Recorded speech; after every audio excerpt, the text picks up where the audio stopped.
지금 이스라엘 백성들이 서 있는 장소는 모압 평지입니다. 오늘날로 치면은 이스라엘과 요르단의 경계선이에요. 이스라엘 백성들은 하나님이 약속하신 젖과 꿀이 흐르는 땅으로 이제 그걸 지척에 두고 있습니다. 그들이 들어가서 그 땅을 얻는 거예요.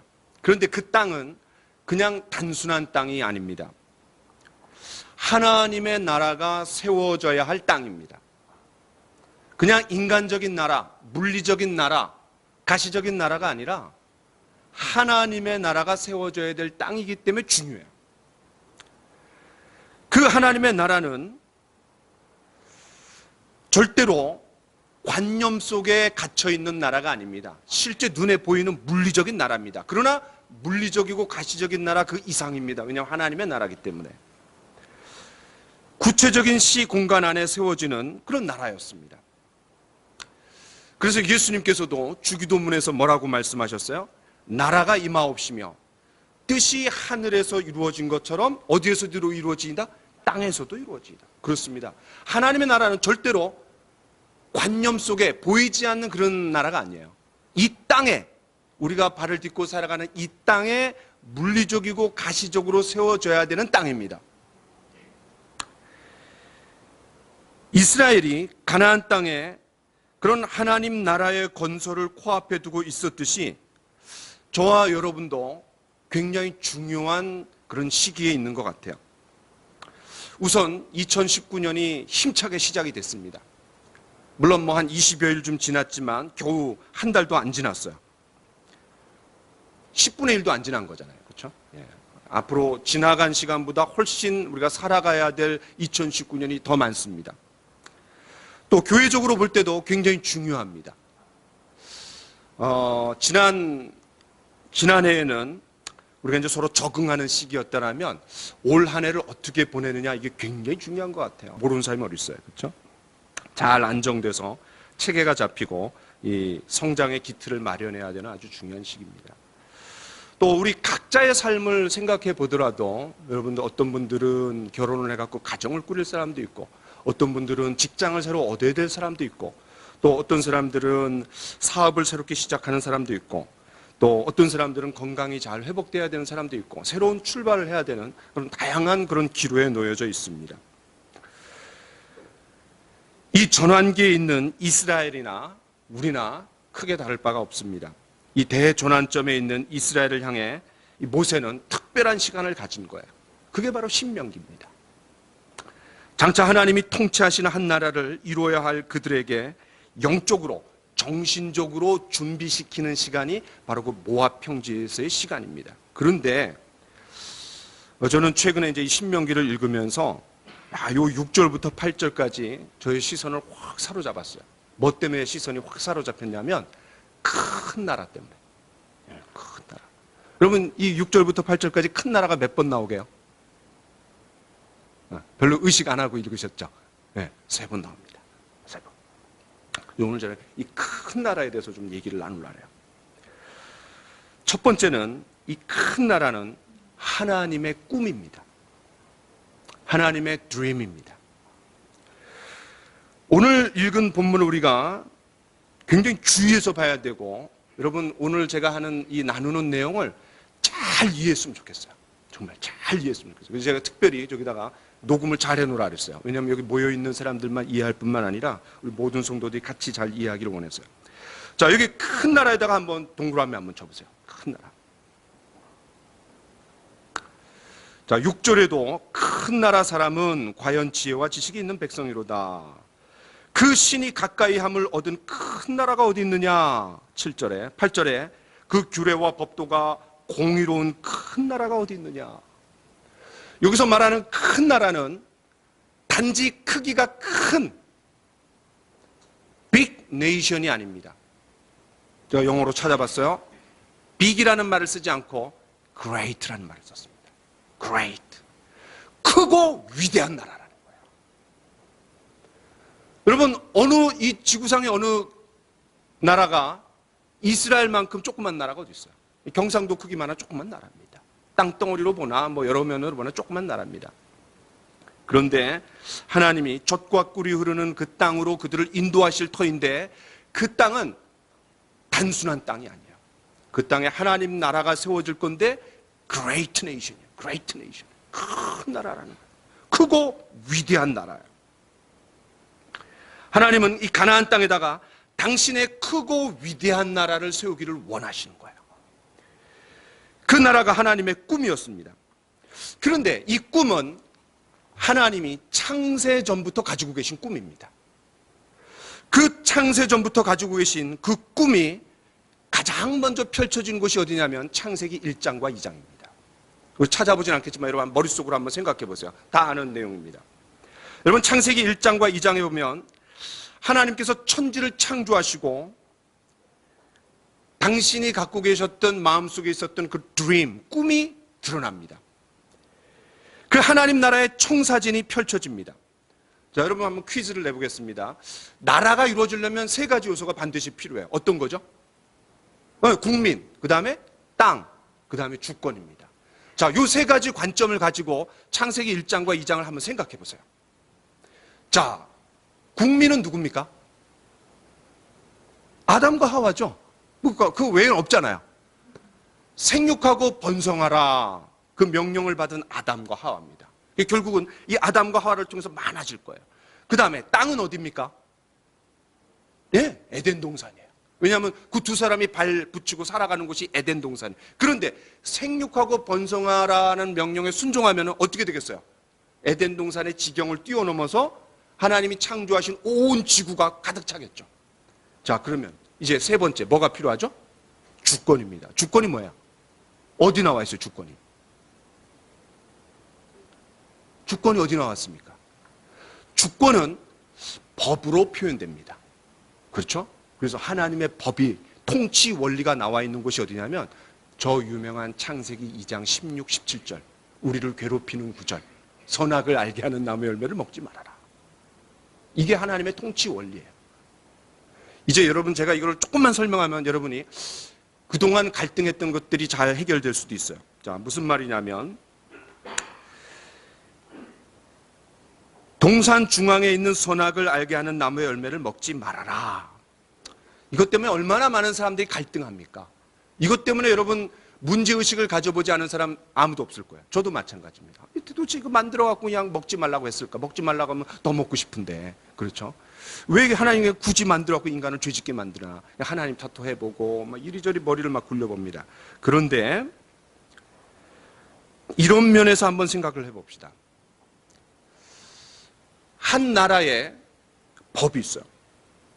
어떤 왕국에 이제 왕이 있는데 그 나라 백성들이 범할 수 있는 가장 큰 죄가 뭘까요? 그 나라에 살고 있는 사람들이 범할 수 있는 가장 큰 죄. 누구를 죽였다든지 사기를 쳤다든지 뭐 그것도 큰 죄죠. 그런데 그 나라 사람들이 지을 수 있는 최고의 죄가 뭘까요? 국법을 어기는 거예요. 그리고 왕에게 도전하는 거예요. 반역하는 거예요. 반역죄보다 더 큰 죄가 어디 있겠어요? 반역죄를 졌는데 그거를 용서해 줄 왕이 어디 있겠어요?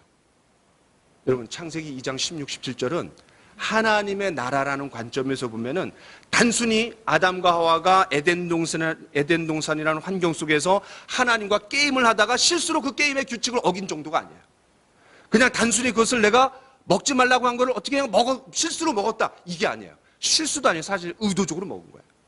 이거는 단순한 실수가 아니라 단순히 먹지 말라고 한 걸 먹는 정도가 아니라 하나님 나라의 법을 깨트린 거예요. 이거는 국법을 깨트린 거고 반역이에요. 아주 심각한 하나님께 대한 도전이에요. 여러분 이런 관점에서 보면은 이 하나님의 통치 원리가 담겨져 있는 이 선악을 알게 하는 나무가 얼마나 중요합니까? 단순한 문제가 절대 아닙니다. 하나님의 권위에 대한 심각한 도전이고 아담과 하와가 지을 수 있는 최고의 잘못이 이 잘못이야. 결코 단순한 문제가 아니었습니다. 능지처참을 당해도 시원찮을 엄청난 법을 깨트린 거야. 정민수 권사님 이제 이해하셨죠? 굉장히 심각한 겁니다. 그냥 먹지 말라고 한 거 실수로 먹었다. 이거 먹을 수도 있지 뭐. 이 정도가 아니야. 하나님 나라 차원에서 이거를 봐야 돼. 이 아담과 하와의 반역으로 하나님의 통치가 깨졌습니다. 다시 말해서 하나님 나라가 깨졌어요. 그런데 그 하나님은 당신의 꿈을 포기하지 않으셨습니다. 그래서 다시 회복시키실 나라에 대한 청사진을 또 제시하셨어요. 그게 뭐냐면 우리 같이 한번 읽어보겠습니다. 창세기 12장 2절을 같이 한번 읽어보겠습니다. 창세기 12장 2절. 자, 같이 읽겠습니다. 시작. 내가 너로 큰 민족을 이루고 내게 복을 주어 내 이름을 창대하게 하리니 너는 복이 될지라. 여기도 어떤 단어가 나오냐면 큰 나라가 됩니다. 큰 나라가 나와요.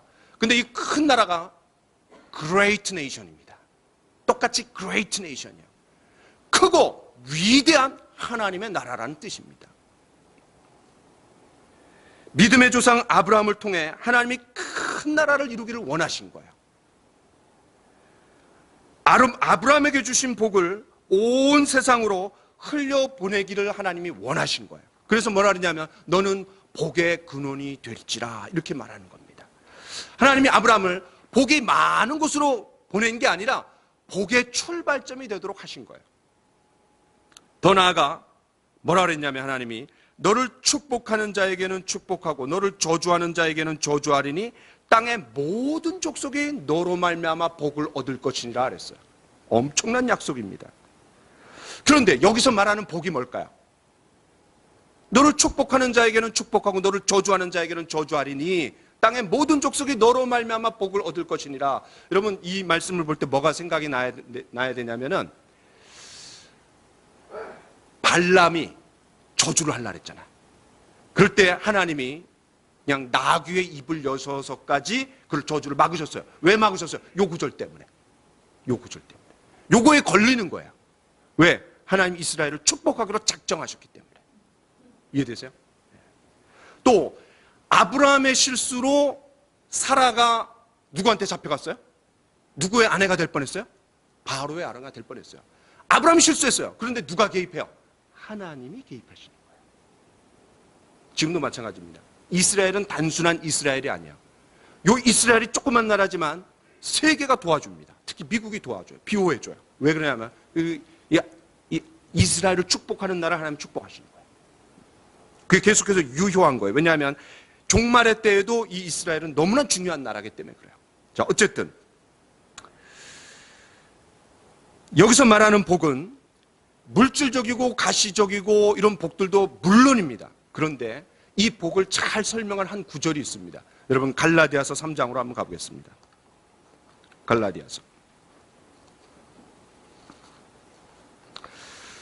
갈라디아서 3장 8절입니다.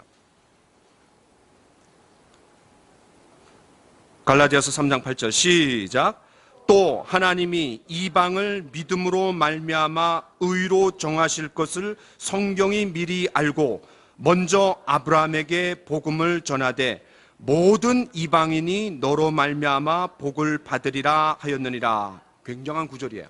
이 구절을 여러분 잘 이해하셔야 됩니다. 제가 설명하는 걸 잘 들어보세요. 자, 이 구절에 모든 이방인이 너로 말미암아 복을 받으리라. 거기다 니은 이렇게 표시되어 있죠. 관주가 되어 있죠. 그 관주를 따라서 밑에 보세요. 뭐라고 나와 있어요? 창세기 12장 3절이라고 나와 있어요. 그러니까 너를 축복하는 자에게는 축복하고 너를 저주하는 자에게는 저주하는 땅의 모든 족속이 너로 말미암아 복을 얻을 것이라 한 복이 뭐예요?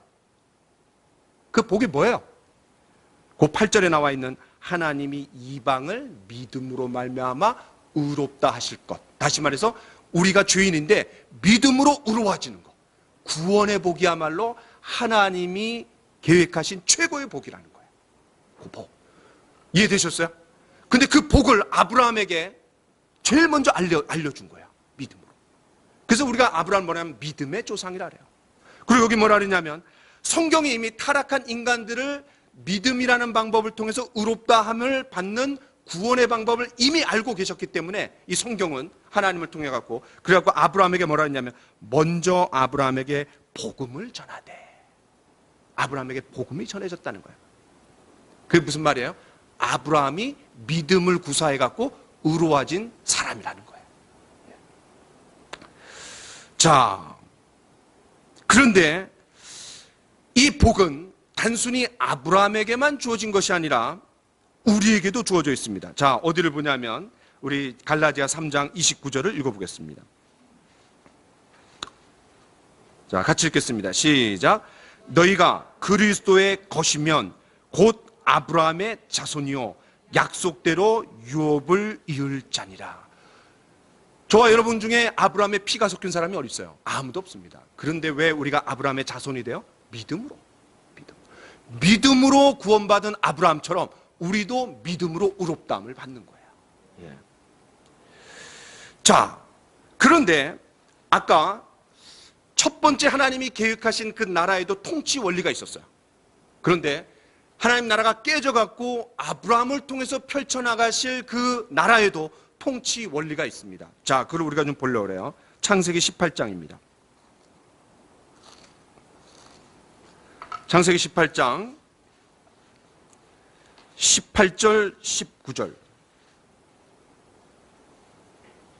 자, 창세기 18장 18절 19절 같이 읽겠습니다. 시작.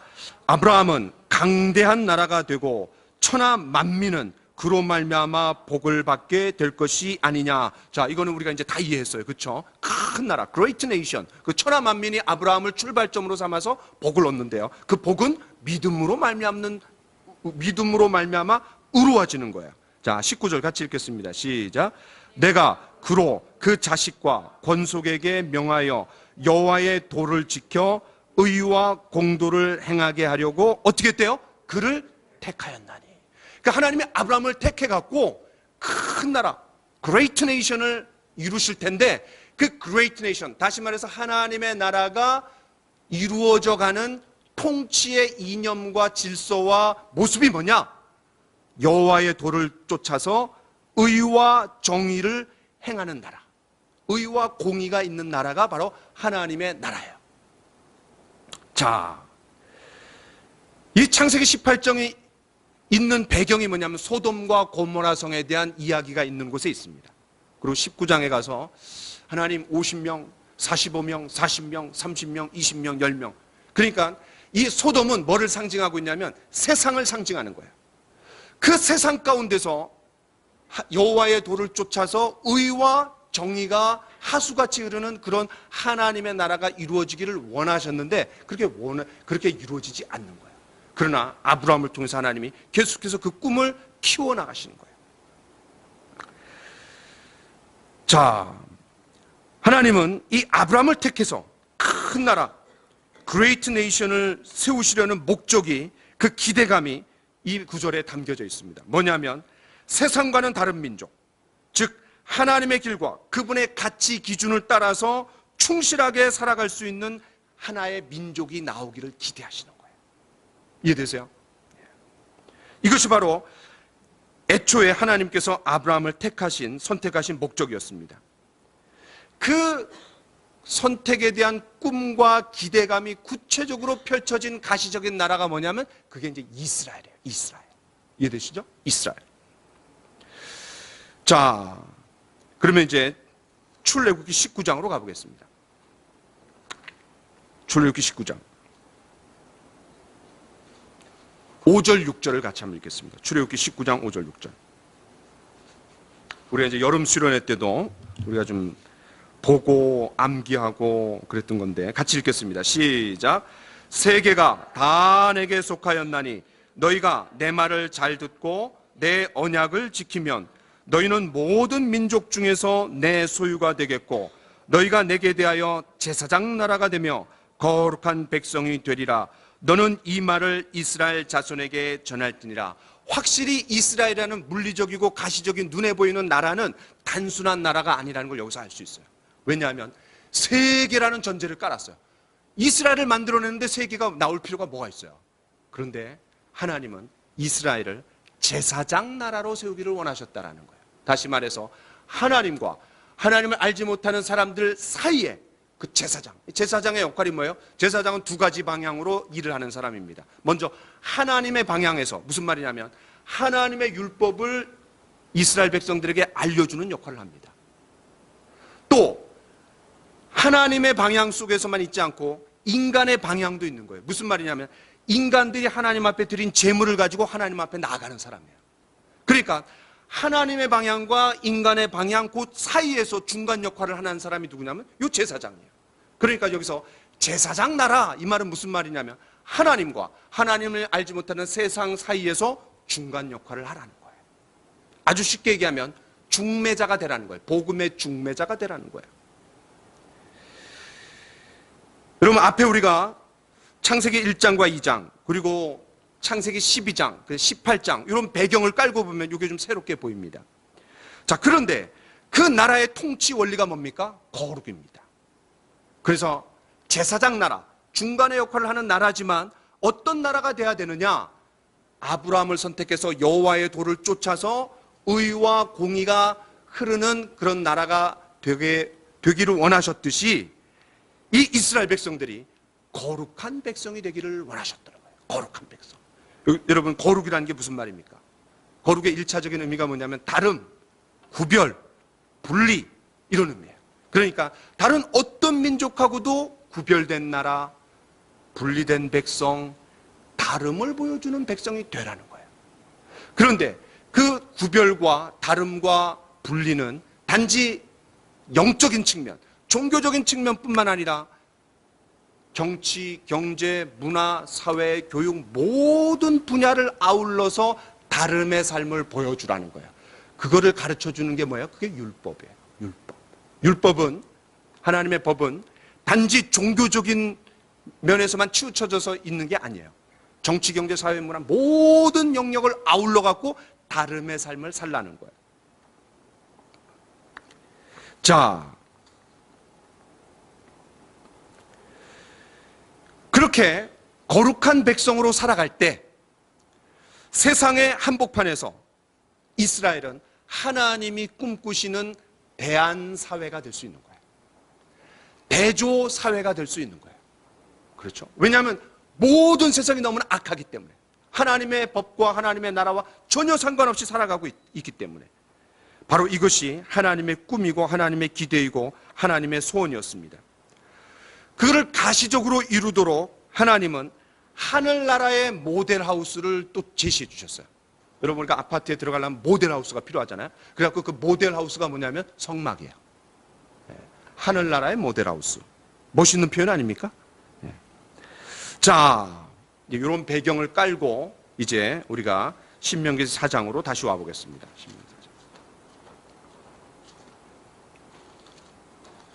자, 제가 지금까지 말씀드린 내용은 하나님이 창세전부터 당신의 나라를 일구기를 원하셨다라는 것. 그것이 최초로 가시적으로 드러난 때가 언제냐면 창세기 1장과 2장이라는 것. 그런데 아담과 하와의 잘못으로 말미암아 깨졌다가 다시 아브라함을 통해서 하나님이 그 꿈을 이어가기를 원하셨다라는 것. 그리고 그것이 구체적으로 드러난 나라가 이스라엘이에요. 이스라엘. 자, 그리고 이제 막 그런 나라를 일구기를 원하는 마음으로 가나안 땅에 들어가기 직전이에요. 그때 주어진 말씀이 바로 이 4장 6절 7절 말씀입니다. 자, 그러면 그런 하나님이 기대하시는 꿈꾸시는 큰 나라 큰 백성이 될 수 있는 첫 번째 방법이 뭐예요? 뭡니까? 어떻게 하면 큰 나라 큰 백성이 된다 그랬어요? 하나님의 말씀입니다. 하나님의 말씀. 여러분 6절을 보세요. 너희는 지켜 행하라. 이것이 여러 민족 앞에서 너희의 지혜요 너희의 지식이라. 그들이 이 모든 규례를 듣고 이루기를 이 큰 나라 사람은 과연 지혜와 지식이 있는 백성이로다 하리라. 왜 그들이 큰 나라 큰 백성이라고 일컬음을 받고 찬사를 받고 사람들로부터 존경을 받습니까? 하나님의 말씀을 갖고 있는 나라라는 거예요. 하나님의 말씀을 갖고 있는 나라. 그렇습니다. 여러분, 성경 말씀이 우리에게 주어져 있다는 것이 굉장히 큰 축복입니다. 그 하나만으로 다른 어떤 나라보다도 이스라엘 백성들이 큰 나라라는 거예요. 여러분, 우리의 창조주요 구속자이신 하나님이 누구신지를 우리가 어떻게 압니까? 하나님의 말씀 때문에, 그분이 자신을 드러내서 알려준 이 계시의 책, 성경책 때문에 우리가 알 수 있는 거 아니에요. 지난주 청년의 간담회에서 이런 질문이 나왔어요. 청년의 시기에 뭐가 가장 중요합니까? 야, 이 목사한테 이제 그걸 물어보는 거예요. 제가 뭐라 그럴게요? 실력을 쌓아라. 뭐 이런 얘기 하기 전에 전도서 12장 1절 말씀을 인용했어요. 네가 공고한 날이 이르기 전에 너의 청년의 때에 누구를 기억하라? 창조주 하나님을 기억하라. 네. 그것 말고 답이 뭐 있어요? 젊은 청년의 시기에 하나님 알아야 돼요. 하나님 깊이 알아야 돼요. 잘 알아야 돼요. 자녀가 부모를 몰라서 되겠습니까? 마찬가지입니다. 우리가 하나님의 자녀라면 우리가 하나님에 대해서 아는 건 너무나 자연스럽고 당연한 겁니다. 예. 창조주 하나님을 알려주는 책은 성경밖에 없습니다. 뿐만 아니라 이 성경 말씀은 온 세상을 경영해 나가시는 하나님의 경륜, 그 계획들이 나와 있어요. 우리가 이걸 알아야 됩니다. 왜냐하면 우리가 세상에서 살아가야 되기 때문에 그런 하나님의 계획에 대해서 알고 있어야 돼요. 하나님 누구를 통해서 역사하시는가? 누구를 통해서 일하시는가? 이걸 알아야 돼요. 과거에 어떻게 일하셨는가? 이거 알아야 돼요. 한국 역사보다 이스라엘 역사를 더 잘 알아야 돼요. 뿐만 아닙니다. 이 성경은 뭐에 대해서 알려줍니까? 미래에 대해서 알려줍니다. 인간은 5분 앞도 내다볼 수 없는 연약한 사람들입니다. 그런데 우리의 미래가 어떻게 펼쳐질까에 대해서 알려주는 책이 뭐예요? 이 성경 말씀이에요. 세상이 어떻게 될지, 미래가 어떻게 펼쳐질지 성경보다 더 자세하게 이야기하고 있는 책이 어디 있어요? 수많은 미래학자들이 이야기합니다. 그러나 다 추측하는 겁니다. 그러나 다 맞지도 않아요, 그것도. 그런데 이 성경만큼 정확하게 맞는 책이 어디 있습니까? 그래서 베드로전서 3장 15절에도 이렇게 말합니다. 너희 속에 있는 소망에 관한 이유를 묻는 자들에게는 대답할 것을 항상 예비하되. 그러니까 우리 그리스도인들이 소망을 가지고 살아가요. 미래에 대해서 살아가요. 미래가 어떻게 펼쳐질지 알고 살아가요. 대비해서 살아가요. 근데 그 모습이 세상 사람들에게 너무나 매력적으로 보여진다는 거예요. 왜? 다 알고 살아가니까. 사람들이 궁금해하는 겁니다. 굉장히 매력적으로 보이는 거예요. 분명한 미래, 정해진 미래를 향해서 우리가 살아가는 겁니다. 우리 그리스도인들입니다. 굉장한 특권입니다. 그런데 이 모든 걸 우리가 어떻게 합니까? 성경 말씀 때문에 아는 거예요. 뿐만 아니라 이 성경 말씀은 하나님의 러브레터입니다. 저와 여러분들은 하나님 얼마나 사랑하시는가를 알려주는 러브레터예요. 이 성경 말씀을 통해서 하나님께서 나를 얼마나 존귀하게 여기시는가, 얼마나 귀하게 여기시는가, 얼마나 사랑하시는가, 이거를 알 수 있습니다. 더군다나 큰 나라 큰 백성, 내가 아무리 큰 나라 큰 백성이라고 떠벌리면 뭐예요? 남들이 인정해 줘야 돼요. 그런데 우리가 6절을 다시 한번 읽어봅시다. 자, 같이 읽겠습니다. 시작. 너희는 지켜 행하라. 이것이 여러 민족 앞에서 너희의 지혜요 너희의 지식이라. 그들이 이 모든 규례를 듣고 여기서 그들이 누굽니까? 장차 가나안 땅에 들어가서 살아갈 때, 하나님의 말씀대로 살아갈 때, 다름의 삶을 살아갈 때, 분리된 삶을 살아갈 때, 구별된 삶을 살아갈 때 주변의 사람들이 그들을 향해서 말한다라는 거예요. 뭐라고 말합니까? 같이 읽겠습니다. 시작.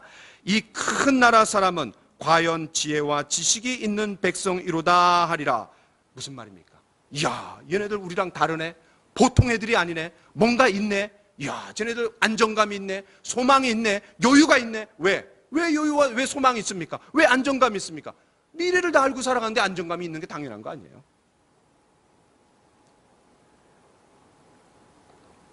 주변 사람들이 인정해주는 삶을 살아야 되는 거예요. 주변 사람들이. 어떻게 할 때? 우리 성경 말씀을 탁 붙들고 살아갈 때. 올 한 해 저와 여러분들이 한 책의 사람이 됩시다. 예. 우리가 성경 읽고 기도해라. 이건 그냥 약방의 감초처럼 맨날 이야기하는 거지만 이 말씀을 통해서 우리 보면은 야, 이 성경 말씀이 우리에게 주어진 게 이렇게 귀하구나. 이렇게 귀하구나. 다시 한번 여러분 깨닫기를 간절히 원합니다. 두 번째, 왜 그 사람들이 great nation, 큰 나라, 큰 백성입니까? 기도 때문에 그렇습니다. 기도. 자, 우리 7절을 같이 한번 읽어봅시다. 시작. 우리 하나님 여호와께서 우리가 그에게 기도할 때마다 우리에게 가까이 하심과 같이 그 신이 가까이 함을 얻은 큰 나라가 어디 있느냐? 여러분, 여기 뭐가 반복이 됩니까? 부사가 가까이. 어떻게 할 때 우리가 하나님의 임재를 느낄 수 있다는 거예요? 기도할 때. 기도할 때 우리가 하나님의 임재. 그러니까 이스라엘 백성들이 왜 다른 나라들로부터 존경받고 찬사를 받냐면 기도를 통해서 하나님의 임재를 경험한다는 거예요. 그것이 그리스도인의 하나님 나라를 살아가는 백성들의 구별되고 특징입니다. 우리가 하나님께 가까이 나아갈 수 있고 하나님이 나에게 가까이 다가오신다는 것을 느끼고 경험할 수 있는 방법이 뭡니까? 기도밖에 없습니다. 기도.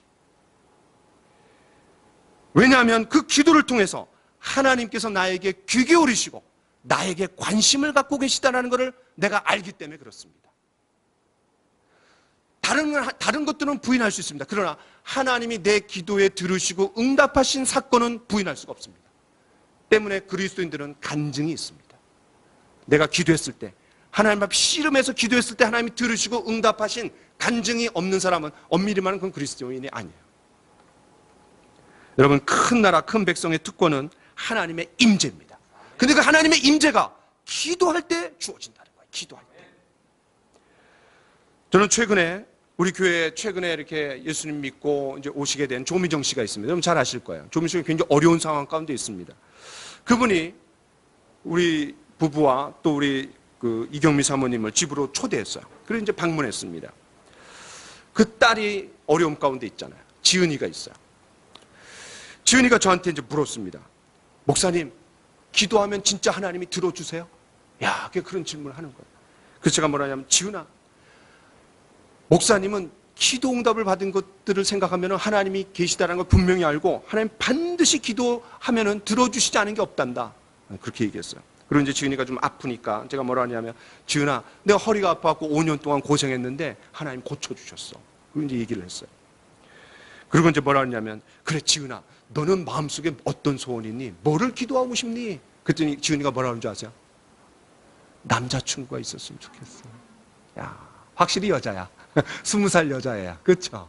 야, 그 제가 뭐라 하냐면, 지은아, 네 기도해봐. 하나님 좋은 남자친구, 멋진 남자친구 주실 거야. 그리고 제가 기도할 때 간절하게 기도해 줬어요. 우리가 기도할 때 하나님께서 좋은 것을 주시겠다고 했습니다. 그 좋은 게 뭡니까? 성령이에요, 성령. 우리 지난주에 나눴잖아요, 성령. 한 번은 온누리교회 많은 목회자들이 있습니다. 그 중에 어떤 목회자가 담임 목사님, 하영조 목사님 돌아가셨지만 그 하영조 목사님한테 이렇게 질문했대요. 목사님은 자녀들을 위해서 어떻게 기도하세요? 그랬더니 하영조 목사님이 이렇게 대답했대요. 딱 한 가지 기도합니다. 나는 우리 자녀들이 성령으로 충만케 되기를 원합니다. 배가는 다른 것 같아요. 잡다하게 그냥 이런저런 기도가 아니라 성령 중. 왜? 가장 좋은 것을 구하면은 나머지는 다 채워주는 거 아니에요. 그렇죠? 저와 여러분들도 우리 자녀들을 위해서 기도할 때 딱 한 가지. 주님, 우리 세은이에게 성령으로 충만케 해주세요. 우리 세나에게 성령으로 충만케 해주세요. 우리 김원아 집사 성령으로 충만케 해주십시오. 그렇죠? 우리 하영이 성령으로 충만케 해달라고.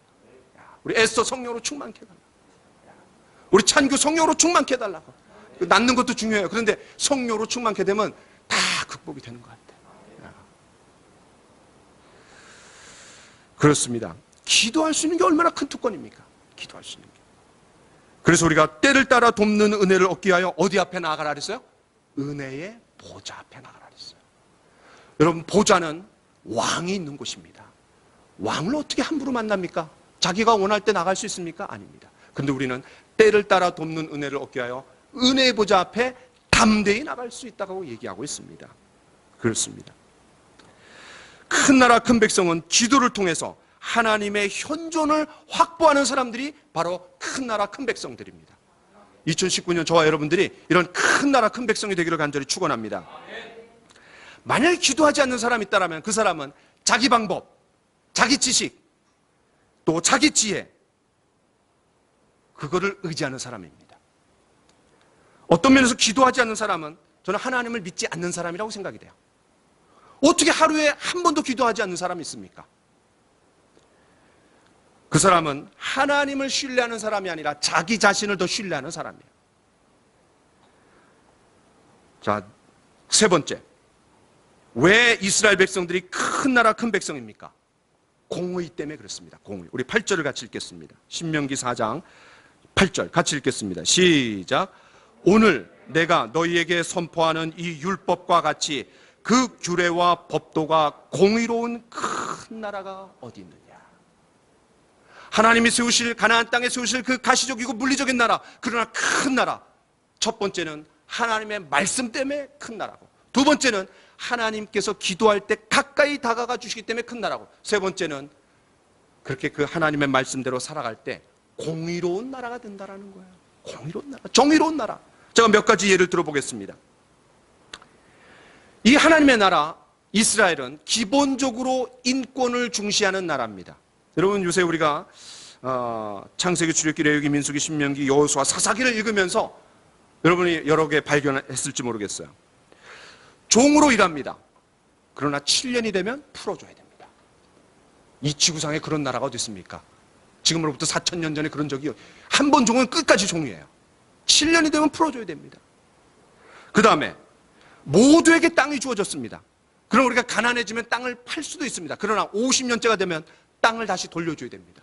그러니까 땅은 자기의 소유가 아니에요. 하나님의 소유이기 때문에 막 마음대로 사고 팔 수가 없어요. 결국은 자기에게 돌아옵니다. 또 도피성 제도가 있습니다. 실수로 사람을 죽일 수가 있어요. 나무를 하다가 도끼가 팍 빠져갖고 그냥 옆에 있는 사람 죽었어요. 그러면은 피해 복수를 염려해갖고 도피성으로 가야 됩니다. 그럼 보호해주는 거예요. 보호해주는 거예요. 또 안식일에 종도 함께 쉴 수 있고, 심지어는 나귀와 모든 동물들도 쉴 수 있었습니다. 인권 정도가 아닙니다. 동물에게도 그런 확대되는 거예요. 객과 고아와 과부의 그런 사회적 약자에 대한 배려는 당시 고대 근동에서는 찾아볼 수 없는 엄청난 법입니다. 이게 바로 이 하나님의 법 때문에. 그러니까 이스라엘 백성들이 율법을 받았느냐 안 받았느냐가 그들의 삶을 굉장히 높이 올려주는 거예요. 굉장히 높이 올려주는 겁니다. 이제 말씀을 좀 마무리하려고 합니다. 여러분, 가나안 땅에서 펼쳐질 그 하나님의 나라는 큰 나라, 큰 백성입니다. Great nation, great people입니다. 빅이 아니에요. 위대한 나라가 된다는 거예요. 그런데 그 나라가 큰 나라가 되는 것은 군사력이나 땅의 크기나 아니면 식량이 많거나 아니면은 지하 자원의 풍부함에 근거하지 않습니다. 딱 세 가지. 하나님의 말씀, 기도, 그리고 공의.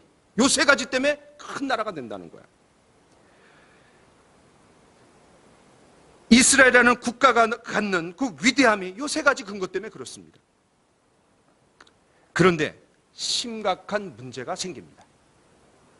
자, 이제 모압 평지에서 막 들어가기 직전에 엄청 부풀려 놨어요. 야, 너 위대한 나라가 된다. 근데 실제로 위대한 나라가 됐어요, 안 됐어요?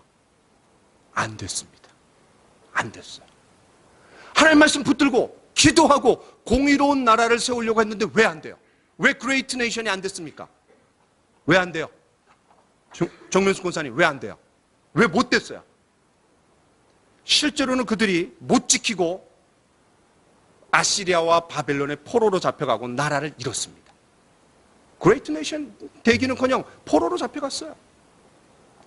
문제가 뭡니까? 그 말씀을 지킬 수 있는 능력이 없어요. 기도하면서 무릎을 꿇어갖고 자신의 뜻을 굴복시켜야 되는데 그렇게 기도할 수 있는 능력이 없는 거예요. 공의로운 법이 주어졌어요. 그럼 그 공의로운 법을 시행할 수 있는 능력이 없어요. 뭡니까? 성령이 오시지 않았기 때문에 그런 거예요. 성령이 오셔야만 그 하나님의 법을 지킬 수도 있고 자신의 뜻을 굴복하고 하나님 앞에 무릎을 꿇을 수도 있고 공의로운 법도를 가지고 의와 정의가 하수같이 흐르는 나라를 만들 수가 있는 거예요. 성령이 오시기를 기다려야 했던 거예요. 그러니까 하나님의 청사진에 가시적인 이스라엘 나라, 가나안 땅에 세워지는 그 이스라엘 나라는 완전체가 아니에요. 정점이 아니에요. 그 정점은 또 다른 한 단계를 기다려야 했어요. 그게 뭐냐면 성령이 오실 때. 그 성령이 오셔야지 하나님의 말씀을 지킬 수 있는 능력도 주어지고 정말 하나님 앞에 내 뜻을 굴복하고 주님 앞에 무릎을 꿇을 수 있는 기도의 능력도 주어지는 거예요. 그리고 하나님의 법대로 정의와 공의가 판치는 그런 나라를 만들 수 있는 그런 나라를 만들 수 있는 거예요. 그렇습니다. 성령이 오실 때 바로 그런 일들이 일어나는 거예요. 예수님이 이렇게 말씀하셨습니다. 내가 하나님의 성령을 힘입어 귀신을 쫓아내는 것이면 하나님의 나라가 이미 너희에게 임하였느니라. 그렇습니다. 저와 여러분에게 임한 하나님의 나라, 하나님의 말씀, 기도, 그리고 하나님의 법대로 살고자 하는 다름의 삶, 이것이 성령의 충만을 통해 갖고 우리의 내적으로 변화돼 갖고 외적으로 그런 것들을 지킬 수 있는 능력이 나타날 때 우리 안에서 시작된 이 하나님의 나라가 저는 점점 누룩과 같이 퍼져나갈 것을 믿고 축원합니다. 올 한 해 저와 여러분들이 우리가 속해 있는 곳에서, 가정에서, 학교에서, 일터에서 이런 하나님의 나라를 펼쳐나가는 저와 여러분들이 되기를 간절히 축원합니다. 여러분 같이